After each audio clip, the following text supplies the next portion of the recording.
معزز سامعین کرام، آپ سن رہے ہیں دیار اردو چینل پر سید امیر علی کی کتاب تاریخ اسلام۔ اگر آپ دیار اردو چینل پر نیو ہیں تو چینل کو سبسکرائب کرنا نہ بھولیے اور بیل آئیکن کو لازمی پریس کیجیے تاکہ آئندہ آنے والی تمام نئی اقساط آپ کو بر وقت موصول ہوتی رہیں۔ باب نمبر 45، عبد الرحمن الناصر۔ عبداللہ کی موت کے بعد اس کا پوتا عبد الرحمن الناصر تخت پر بیٹھا۔ تخت نشینی کے وقت اس کی عمر 22 سال کی تھی، لیکن اس پر بھی اس کے رشتہ داروں نے جو عمر اور تجربے میں اس سے بڑے تھے اس کے ہاتھ پر بیعت کی۔ یہ سلطنت کے لیے ایک نیک فال تھی۔ ایک مورخ کے الفاظ میں ان سب کو عبد الرحمن میں اس عظمت کے نشان دکھائی دیتے تھے جو سلطنت کے بچاؤ کے لیے ضروری تھے۔ عبد الرحمن نے ایک عام اعلان کے ذریعے ہسپانوی بربر اور عرب باغیوں کو معاف کرنے کا وعدہ کیا، بشرط یہ کہ وہ اپنے قلعوں اور شہروں کو اس کے حوالے کر دیں۔ چنانچہ کئی ایک شہروں نے اپنے آپ کو عبد الرحمن کے حوالے کر دیا۔ اپریل 913 عیسوی میں عبد الرحمن نے اپنی فوجوں کا معائنہ کیا۔ جوان بادشاہ کو اپنی صفوں میں دیکھ کر فوجیوں کے حوصلے بڑھ گئے۔ عبد الرحمن نے 3 مہینوں میں البرا اور سرین کو مطیع کیا، باغیوں کے بڑے بڑے قلعوں پر قبضہ کر لیا۔ تمام علاقے کو چوروں اور ڈاکوؤں سے بچا لیا گیا۔ اسے سرانی واد کی بلندیوں پر بھی اتنی ہی کامیابی ہوئی جتنی اسے میدان میں ہوئی تھی۔ جن باغی سرداروں نے اطاعت قبول نہ کی انہیں قتل کر دیا گیا۔ اشبیلیہ کے حکمران محمد ابراہیم نے عبد الرحمن کی اطاعت قبول کر لی۔ اس پر اہل اشبیلیہ نے پہلے تو احتجاج کیا، لیکن تھوڑی دیر بعد انہوں نے عبد الرحمن کے لیے شہر کے دروازے کھول دیے۔ آہستہ آہستہ باغی سرداروں نے بھی اطاعت قبول کر لی۔ ایک عیسائی مورخ کے الفاظ میں جو عیسائی سردار اطاعت قبول کر لیتے تھے ان کے ساتھ بہت اچھا سلوک کیا جاتا تھا۔ عمرو نے 917 عیسوی میں وفات پائی، لیکن اس کی موت کے بعد بھی سراسہ میں لڑائی جاری رہی۔ 10 سال تک عبد الرحمن کو اس کوہستانی علاقے میں سرگرمیاں جاری رکھنی پڑیں۔ 928 عیسوی میں عبد الرحمن کی فوجوں نے بو بشتر پر قبضہ کر لیا۔ کئی ایک دوسرے قلعوں پر بھی قبضہ ہو گیا۔ ان قلعوں کو زمین کے ساتھ ہموار کر دیا گیا۔ اس طرح عبد الرحمن کا سراسیہ پر قبضہ مکمل ہو گیا۔ جنوب میں بغاوت کے عناصر مٹائے جا چکے تھے۔ اب عبد الرحمن نے شمال اور مشرق کی طرف توجہ کی۔ عبد الرحمن نے طلالتہ کے باغیوں سے ایک وفد کے ذریعے ہتھیار ڈالنے کو کہا، لیکن باغیوں نے لیون کے عیسائی سرداروں کی امداد پر بھروسہ کرتے ہوئے ہتھیار ڈالنے سے انکار کر دیا۔ اب عبد الرحمن نے باغیوں کے خلاف فوجی کارروائی شروع کی۔ 2 سال کے بعد اہل طلالتہ نے غیر مشروط طور پر ہتھیار ڈال دیے۔ 932 عیسوی میں بغاوت کا ہر عنصر مٹایا جا چکا تھا۔ عبد الرحمن نے اپنی سلطنت میں امن و امان قائم کرنے کے لیے اپنے دشمنوں کے ساتھ شدید مقابلہ کیا۔ شمالی ہسپانیہ میں ایک شدید قحط پڑا تھا، جس کی وجہ سے بہت سے عرب ہسپانیہ چھوڑ کر افریقہ میں آباد ہو گئے تھے۔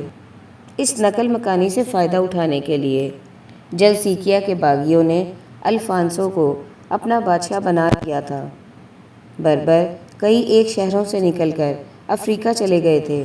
الفانسو ان شہروں پر قبضہ تو کر نہ سکا، لیکن اس نے ان مسلمانوں کو قتل کر دیا جو ان شہروں میں باقی رہ گئے تھے۔ الفانسر کے جانشینوں نے لیون کو اپنی راجدھانی بنا کر عربوں کی خانہ جنگی سے فائدہ اٹھانا چاہا۔ 9ویں صدی کے وسط میں انہوں نے اپنی سرحدوں کو دور تک بڑھا لیا تھا۔ انہوں نے جہاں 4 بڑے بڑے قلعے بنائے، ان قلعوں سے نکل کر وہ مسلمانوں کے شہروں کو لوٹتے اور وہاں کی مسلم آبادی کو قتل کرتے۔ لیون کے حکمرانوں نے ہسپانیہ پر اپنا تسلط جمانا چاہا۔ وہ جس شہر میں داخل ہوتے اسے ویران کر دیتے۔ اگر ان لوگوں کو اپنے ارادوں میں کامیابی ہو جاتی تو وہ مسلمانوں سے جو سلوک کرتے وہ ظاہر ہے عبد الرحمن کے سامنے نہ صرف اپنی سلطنت بچانے کا سوال تھا بلکہ تہذیب کے بچاؤ کے لیے بھی اسے ان وحشیوں کا مقابلہ کرنا تھا۔ چنانچہ عبد الرحمن ان سرداروں کی سرکوبی پر اتر آیا۔ عبد الرحمن کو مجبور کر دیا گیا تھا کہ وہ ان کے خلاف قدم اٹھائے۔ 914 عیسوی میں لیونی فوج نے اس علاقے کو تباہ و برباد کر دیا۔ انہوں نے الانجے کے مردوں کو قتل کر کے عورتوں اور بچوں کو غلام بنا لیا۔ مال غنیمت سے لدے ہوئے ان ہسپانیوں نے دریائے دردر کو عبور کر لیا۔ اس زمانے میں عبد الرحمن افریقہ میں فاطمیوں کے خلاف لڑ رہا تھا، اس لیے اس نے اپنے وزیر احمد کو ایک فوج دے کر ان کی سرکوبی کے لیے بھیج دیا۔ احمد نے شکست دی لیکن دوسرے مارکے میں عربوں کو بہت زیادہ نقصان اٹھا کر پسپا ہونا پڑا۔ عربوں کی اس پسپائی سے آرنو اور اس کے ساتھی سانچو کے حوصلے بڑھ گئے اور تلیلتا کے مقامات کی طرف بڑھ رہے تھے کہ عبد الرحمن نے ان کا مقابلہ کرنے کے لیے اپنے حاجب بدر کو بھیجا۔ جولائی 918 عیسوی میں بدر نے حملہ آوروں کو شکست دی، لیونیوں کو پوری طرح سے کچلنے کا فیصلہ کیا۔ جون 918 عیسوی میں عبد الرحمن کی کمان میں عرب فوجوں نے آرنو کو شکست دے کر کئی ایک شہروں پر قبضہ کر لیا۔ لیونیوں کی نقل و حرکت کی دیکھ بھال کے لیے ایک دستہ مقرر کرنے کے بعد عبد الرحمن نوارے کی طرف متوجہ ہوا۔ نوارے کے سردار سانچو کو شکست دی۔ اب سانچو نے اپنے بھائی کی مدد طلب کی جو لیون کا سردار تھا۔ دونوں فوجوں نے مل کر پانی ری نیز کی بلندیوں پر مورچے بنا لیے جہاں سے انہوں نے عربوں پر بڑے بڑے پتھر پھینکنے شروع کر دیے۔ عبد الرحمن نے کھلے میدان میں ڈیرے ڈال دیے۔ دوزی کے بیان کے مطابق ہسپانیوں نے سب سے بڑی غلطی یہ کی کہ پہاڑی مورچوں سے اتر آئے۔ انہیں اپنی غلطی کی بہت سزا بھگتنی پڑی۔ انہیں شدید شکست ہوئی۔ اب نوارے کا سارا علاقہ عبد الرحمن کی فوجوں نے رون ڈالا۔ ایک سال بعد آرنو اور سانچو نے پھر عربوں کے شہروں پر حملہ کر کے ان کی بیشتر آبادی کو قتل کر دیا۔ اب پھر عبد الرحمن کو ان کے ظالمانہ افعال کی روک تھام کے لیے لڑائی لڑنی پڑی۔ عبد الرحمن نے ایک مرتبہ پھر ان کے قلعوں کو زمین کے ساتھ ہموار کر دیا۔ شاہی فوج بغیر کسی مزاحمت کے سانچو کی راجدھانی پانیسی دینا میں داخل ہو گئی۔ سانچو کے قلعے اور اس کے محل اور دوسرے مکانوں کو گرا دیا گیا۔ اسی اثنا میں آرنو کے بیٹوں میں خانہ جنگی چھڑ گئی۔ اس خانہ جنگی نے انہیں بہت کمزور کر دیا۔ 929 عیسوی تک عبد الرحمن نے اپنی سلطنت میں امن و امان قائم کر دیا تھا۔ اس وقت تک ہسپانیہ کے عرب حکمران اپنے آپ کو امیر یا سلطان کہلانے پر اکتفا کرتے تھے۔ انہوں نے امیر المومنین کا لقب اختیار نہیں کیا تھا جب تک مکہ اور مدینہ پر عباسی خلیفوں کا اقتدار رہا۔ ہسپانیہ کے اموی حکمرانوں نے انہیں حرمین الشریفین کا امین تسلیم کر لیا۔ اس زمانے میں عباسی خلافت بہت کمزور ہو چکی تھی۔ خلیفہ رازی آل بویہ کے سرداروں کا وظیفہ خوار بن چکا تھا۔ حرمین پر فاطمیوں کا قبضہ تھا۔ ان حالات کے پیش نظر عبد الرحمن نے ہسپانیہ میں اپنی علیحدہ خلافت قائم کر لی۔ چونکہ خلیفہ عبد الرحمن عرب جاگیرداروں کو ان کے باہمی اختلافات کی وجہ سے پسند نہیں کرتا تھا، اس لیے اس نے اقتدار کو آہستہ آہستہ غیر ملکیوں کے سپرد کرنا شروع کر دیا۔ یہ لوگ یورپ کی مختلف قوموں کے غلام تھے۔ ان میں جرمن، فرانسیسی، نادی، اس کاندے سے نادی، روسی وغیرہ شامل تھے۔ وینس کے سوداگر ان غلاموں کو ان کے وطن سے خرید کر انہیں عربوں کے ہاتھ بیچ دیتے تھے۔ وہ اسلام قبول کرنے کے ساتھ ہی عربی زبان اور عربی تہذیب اختیار کر لیتے، عرب گھرانوں میں ان کے ساتھ اپنوں جیسا سلوک کیا جاتا۔ بارہا ان کے سپرد بہت زیادہ اہم کام کیے جاتے۔ عبد الرحمن الناصر نے اپنے ارد گرد اس قسم کے ہزاروں غیر ملکی جمع کر لیے تھے۔ ان یورپی مملوکوں کا فوجی دستہ الناصر کا منظور نظر تھا۔ الناصر کے اس طرز عمل سے عرب سردار اس سے دور دور ہٹتے چلے گئے۔ 939 عیسوی میں جلیکیا اور باسک میں بغاوت ہو گئی۔ اس موقع پر عبد الرحمن الناصر نے اپنے ایک قلبی مملوک نجد کو کمانڈر بنا کر بھیجا تاکہ وہ باغیوں کی سرکوبی کرے۔ اس موقع پر عرب سرداروں نے عہد کیا کہ وہ قلبی کا ساتھ عین موقع پر چھوڑ دیں گے۔ الناصر کی اس پالیسی اور عرب سرداروں کی عداوت سے الناصر کو جو نقصان پہنچا اسے مختلف مورخوں نے اپنے اپنے طور پر بیان کیا ہے۔ مسعودی اور مقرری کہتے ہیں کہ عرب فوج بغیر کسی مزاحمت کے زمورہ تک پہنچ گئی۔ عرب فوج نے اس کا محاصرہ کر لیا۔ اس شہر کے ارد گرد کئی ایک دیواریں تھیں۔ شہر کی درمیانی فصیل کے باہر ایک خندق تھی جو ہمیشہ پانی سے بھری رہتی تھی۔ عرب سپاہی بیرونی فصیلوں کو پار کر کے جب آگے بڑھے تو سامنے خندق تھی۔ فصیل پر سے تیروں اور نیزوں کی بارش شروع ہو گئی۔ عرب سپاہیوں کے اس دستے کو واپس ہونا پڑا۔ اس دوران میں عرب فوج کا بہت سا حصہ ضائع ہو گیا۔ کونلے نے بھی اس لڑائی کو تفصیل کے ساتھ بیان کیا ہے۔ اس مزاحمت کے باوجود عربوں نے حملہ جاری رکھا۔ وہ فصیل کی دڑاڑوں سے شہر کے اندر داخل ہوتے چلے گئے۔ انہوں نے اپنے ساتھیوں کی لاشوں پر خندق کو پار کیا۔ عرب کے خندق پار کرتے ہی زمورہ کی فوج بھاگ نکلی۔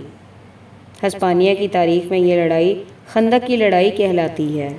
دوزی اس لڑائی کو مختلف رنگ میں پیش کرتا ہے۔ وہ کہتا ہے کہ عرب فوج پر خندق نامی گاؤں کے قریب حملہ کیا گیا تھا۔ جب عرب فوج بھاگ نکلی تو لیون اور زبرہ کی فوج خلیفہ کی فوج کے عقب میں پہنچ گئی۔ اسکلبی بڑی بہادری سے لڑے لیکن وہ سب کے سب مارے گئے۔ زمور کی دیواروں تلے جو فوجی نقصان ہوا تھا اس سے خلیفہ کی ہمت پر کوئی اثر نہ پڑا۔ اس نے ایک اور فوج بھیج دی جس نے باغیوں کی سرکوبی کی۔ نومبر 940 عیسوی میں راہیری کی فوج کو شدید شکست دی گئی۔ باغی قبیلوں کے خلاف مہموں کا سلسلہ اس وقت تک جاری رہا جب تک کہ انہوں نے ہتھیار نہیں ڈال دیے۔ 955 عیسوی میں راہیری کے بیٹے آردونو سوئم نے صلح کی درخواست کی۔ فریقین نے باعزت شرطوں پر سمجھوتا کر لیا۔ خلیفہ کے سردار نے وعدہ کیا کہ وہ خلیفہ کے اقتدار اعلیٰ کو تسلیم کرے گا اور یہ کہ وہ کرتبہ کی سرحدوں پر اپنے تمام قلعوں کو گرا دے گا۔ نیز وہ آئندہ مسلمانوں کی مملکت پر بھی کبھی حملہ نہیں کرے گا۔ خلیفہ عبد الرحمن نے اس معاہدے میں اس بات کا یقین دلایا تھا کہ وہ نبرہ اور لیون کی آزادی کا احترام کرے گا اور صرف ان کے خراج پر اکتفا کرے گا۔ اس معاہدے کی روح سے مسلمانوں کی سلطنت کی سرحدیں ابرو تک وسیع ہو گئیں۔ اس طرح ابرو سے بحر اوقیانوس کے ساحلوں تک الناصر کی سلطنت پھیل گئی۔ جب عبد الرحمن الناصر سرحدی قبیلوں سے لڑ رہا تھا تو اسی اثنا میں اسے افریقہ میں بھی لڑنا پڑا۔ پارتھیانہ میں مہدی کے اثر و رسوخ کو کم کرنے کے لیے عبد الرحمن 918 عیسوی سے کوشاں تھا۔ اس نے مغربی افریقہ پر قبضہ کرنا چاہا۔ ابتدا میں خلیفہ کو کامیابی ہوئی لیکن جب اس کی فوج کو ہسپانیہ کے عیسائی قبیلوں سے لڑنا پڑا تو پھر اس محاذ پر خلیفہ زیادہ توجہ نہیں کر سکتا تھا۔ چنانچہ فاطمی خلیفہ کا قبضہ ہو گیا۔ آردنو سوم سے صلح کرنے کے بعد انت تک خلیفہ نے اپنی ساری کوشش افریقہ کی طرف مبذول کر دی۔ آردنو کی موت کے سبب ہسپانوی خلیفہ فاطمی سلطنت پر حملہ نہ کر سکا کیونکہ آردنو کے جانشین سانچو نے معاہدے کی شرطیں ماننے سے انکار کر دیا۔ اب خلیفہ نے اپنی فوجوں کو افریقہ جانے سے روک لیا۔ ان فوجوں کو سانچو کے خلاف لڑنے کے لیے بھیج دیا گیا۔ جولائی 957 عیسوی میں خلیفہ عبد الرحمن کے جرنیل اور طلیلتا کے حکمران احمد نے جلیکیا اور لیون کو شکست دی۔ تھوڑی مدت بعد سانچو کو قبائلی سرداروں نے حکومت سے علیحدہ کر دیا۔ سانچو بھاگ کر اپنی دادی تھیوڈا کے پاس یا چونیا پہنچ گیا۔ اہل لیون نے اس کے بھائی آردنو کو اپنا سردار یا بادشاہ بنا لیا۔ چونکہ تھیوڈا اپنے پوتے کی کوئی مدد نہیں کر سکتی تھی، اس لیے اس نے خلیفہ سے امداد چاہی۔ قرطبہ میں تھیوڈا اور سانچو کا شاہی استقبال کیا گیا۔ خلیفہ نے سانچو کے ہمراہ ایک عرب فوج بھیج دی۔ اس فوج نے غاصب کو شکست دی۔ سانچو کے اقتدار کو پھر بحال کر دیا گیا۔ لیون، تشتالہ، جلیکیا اور نبزا اب خلیفہ کی اطاعت میں آ گئے تھے۔ اس شاندار کامیابی کے بعد خلیفہ عبد الرحمن صرف 2 سال تک زندہ رہا۔ اس نے اکتوبر 961 عیسوی میں 73 سال کی عمر میں 50 سال حکومت کرنے کے بعد وفات پائی۔ عبد الرحمن ناصر بلا شک و شبہ ہسپانیہ کے تمام اموی حکمرانوں میں سب سے بڑا تھا۔ اس نے اپنی سلطنت کو خانہ جنگی اور بغاوت میں گھرا ہوا پایا۔ چاروں طرف مشکلات کے باوجود اس نے اندلس کو بچا لیا، اور نہ صرف اسے بچایا بلکہ پہلے سے زیادہ مضبوط اور بڑا بنا دیا۔ اس کی سلطنت کے طول و عرض میں امن و امان قائم تھا۔ پولیس کا انتظام اتنا اچھا تھا کہ ایک پردیسی اور تاجر بغیر کسی ڈر کے دشوار گزار راستوں میں جا سکتا تھا۔ اس کے عہد حکومت میں اجناس بہت سستی تھیں۔ کسان تک نہایت نفیس کپڑے پہنتے تھے۔ غریب لوگوں کو بھی گھوڑے کی سواری کا شوق تھا۔ کھیت سرسبز و شاداب تھے۔ اس کے عہد میں کھیتی باڑی نے بہت زیادہ ترقی کی۔ آبپاشی کے لیے اس نے نہریں جاری کیں۔ تجارت، صنعت اور علوم و فنون نے بہت ترقی کی۔ قرطبہ، البریہ اور اشبیلیہ اپنی مصنوعات کے لیے بہت مشہور تھے۔ ان کی وجہ سے ہسپانیہ ایک دولت مند ملک بن گیا۔ ملک میں تجارت کا اتنا زور ہو گیا تھا کہ محصول چنگی کی آمدنی کو سلطنت کے خزانے میں بہت بڑا درجہ حاصل تھا۔ الناصر کے عہد میں محصول چنگی کی سالانہ آمدنی 1 کروڑ 20 لاکھ دینار تھی۔ الناصر کی فوج بہت مضبوط تھی۔ دوزی کے الفاظ میں اس کی فوج اپنے زمانے میں سب سے اچھی تھی۔ اس کا بحری بیڑا بہت مضبوط تھا۔ اسی بحری بیڑے کی مدد سے اس نے بحیرہ روم پر برتری حاصل کرنے کے لیے فاطمی حکمرانوں سے لڑائی کی۔ یورپ کے بڑے بڑے بادشاہ اس کے ساتھ دوستانہ تعلقات قائم کرنا چاہتے تھے۔ قسطنطنیہ کے شہنشاہوں اور جرمنی، فرانس اور اٹلی کے بادشاہوں کے سفیر اس کے دربار میں موجود تھے۔ اس کامیاب عہد کا سہرا عبد الرحمن الناصر کے سر ہے۔ ایک مورخ کے الفاظ میں اس کے عہد کے نظم و نسق کو دیکھنے اور اس عہد میں مذہبی رواداری کے پیش نظر عبد الرحمن الناصر جدید زمانے کا حکمران دکھائی دیتا ہے۔ باب نمبر 46 حکم دوم۔ عبد الرحمن سوم کی وفات کے بعد اس کا بیٹا حکم تخت نشین ہوا۔ حکم دوم نے اپنے باپ کی وفات سے تھوڑی مدت پہلے حکومت کے نظم و نسق میں بہت زیادہ حصہ لینا شروع کر دیا تھا۔ اس کے عدل و انصاف اور اس کی قابلیت کا چرچا دور دور تک پھیل گیا تھا۔ عبد الرحمن سوم کی موت کے بعد لیون اور نبرا کے سرداروں نے پچھلے تمام معاہدوں کو فراموش کرتے ہوئے عرب اقتدار کو ختم کرنے کے لیے منصوبے باندھ لیے۔ ان کا خیال تھا کہ حکم چونکہ زیادہ علمی انسان ہے، اس لیے وہ لڑائی میں کامیابی حاصل نہیں کر سکے گا۔ سانچو اور گارشیا نے بھی مخالفانہ رویہ اختیار کر لیا۔ اسی اثنا میں کشتالہ کے کاؤنٹ فرنونڈ کونزائے نے بھی حملے شروع کر دیے۔ ان سرداروں کو بہت جلد یہ معلوم ہو گیا کہ نئے حکمران میں کتنی قوت ہے۔ کیونکہ ابتدائی مارکوں ہی میں یہ بات ثابت ہو گئی کہ ایک عالم ایک بہادر سپاہی بھی ہو سکتا ہے، کتاب پڑھنے والا تلوار بھی اٹھا سکتا ہے۔ قنوزائے کے خلاف جو مہم بھیجی گئی تھی اس کی کمان حکم نے خود کی۔ باغی سردار شکست کھا کر سرحد پار بھاگ گیا۔ اس مہم سے واپس آنے کے بعد حکم نے آردنوں سے ملاقات کی۔ حکم نے اس سردار کا خیر مقدم کیا۔ حکم اور آردنوں کا معاہدہ ہوا، جس کی روح سے آردنوں مسلمانوں کے ساتھ ہمیشہ پرامن رہے گا۔ اس نے اپنے بیٹے گارشیا کو یرغمال کے طور پر حکم کے پاس چھوڑ دیا۔ آردنوں نے یہ وعدہ کیا کہ وہ آئندہ کبھی قنوزائے کا ساتھ نہیں دے گا۔ اس معاہدے کے بعد حکم نے ایک جرنیل غالب کو ایک فوج دے کر بھیجا تاکہ وہ سانچو کو لیون اور جلیکیا سے نکال کر آردنوں کو وہاں کا سردار مقرر کر دے۔ حکم کی ان فوجی تیاریوں سے سانچو ڈر گیا۔ اس نے وعدہ کیا کہ وہ آئندہ معاہدے کی دفعات پر پورا عمل کرے گا۔ چند ماہ بعد آردنوں کے مر جانے پر سانچو نے پھر وہی پرانا طرز عمل اختیار کر لیا۔ غالب نے سانچو کو شکست دی اور لیون کے کئی شہروں پر قبضہ کر لیا۔ حکم اگرچہ جنگ و جدل کو زیادہ پسند نہیں کرتا تھا، لیکن اس پر بھی اس نے اپنے تمام دشمنوں کو مجبور کر دیا تھا کہ وہ خلیفہ سے سمجھوتا کریں۔ 944 عیسوی میں لیون کے سردار سانچو نے اطاعت قبول کی۔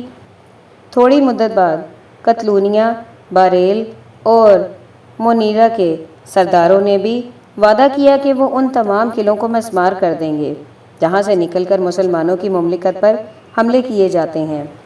بارسک کے سردار غارشیا نے بھی اپنے ایلچی بھیج کر خلیفہ سے صلح کی درخواست کی۔ اسی اثنا میں ایک طاقتور سردار مرزق کی ماں نے خلیفہ سے ملاقات کی تاکہ خلیفہ اس کے بیٹے کو معاف کر دے۔ خلیفہ نے اس فوجی سردار کی ماں کا بہت زیادہ احترام کیا اور اس کی درخواست منظور کر کے اسے بہت سے تحائف دے کر کرتبہ سے رخصت کیا۔ 970 عیسوی میں کشتالہ کے سردار کی موت کے بعد اس علاقے میں امن قائم ہو گیا۔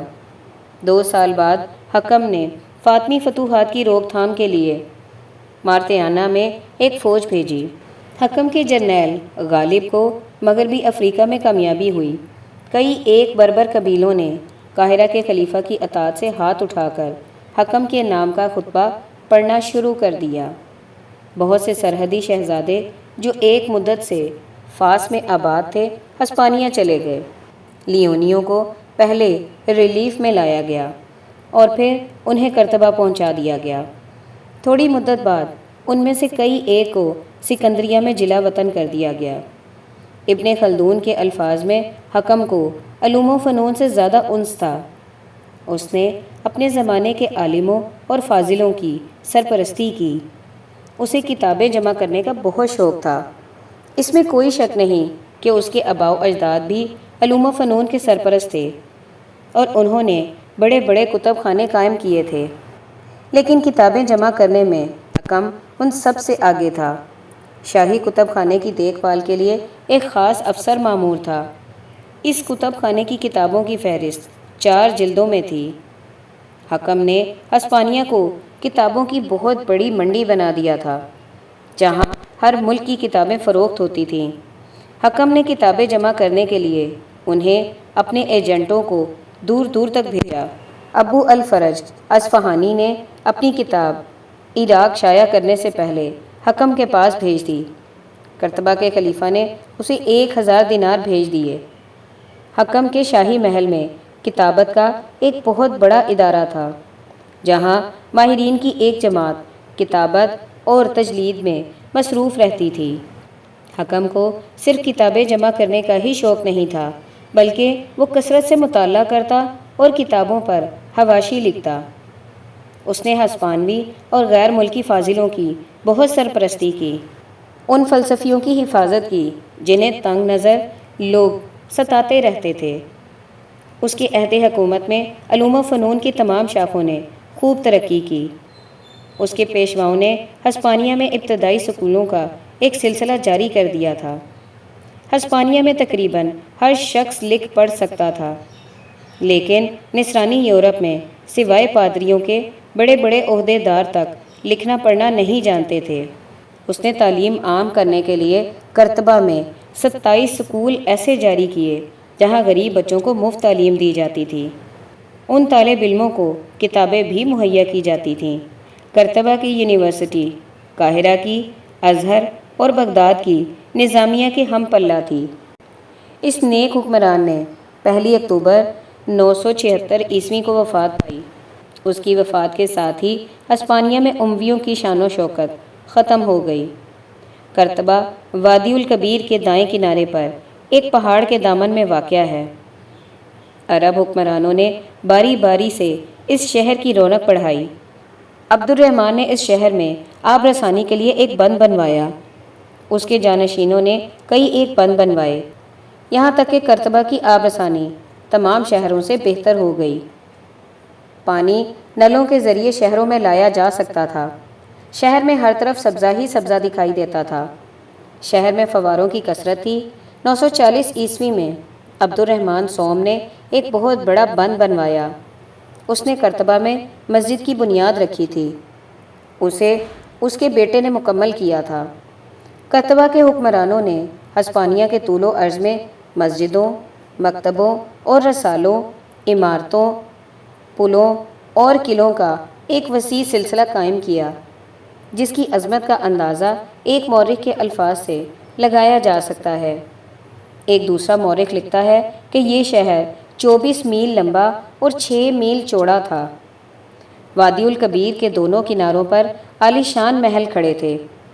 شہر کے مضافات میں 27 بارونق چھوٹی چھوٹی بستیاں تھیں۔ شہر کے ہر حصے کے لیے الگ الگ سیرگاہیں تھیں۔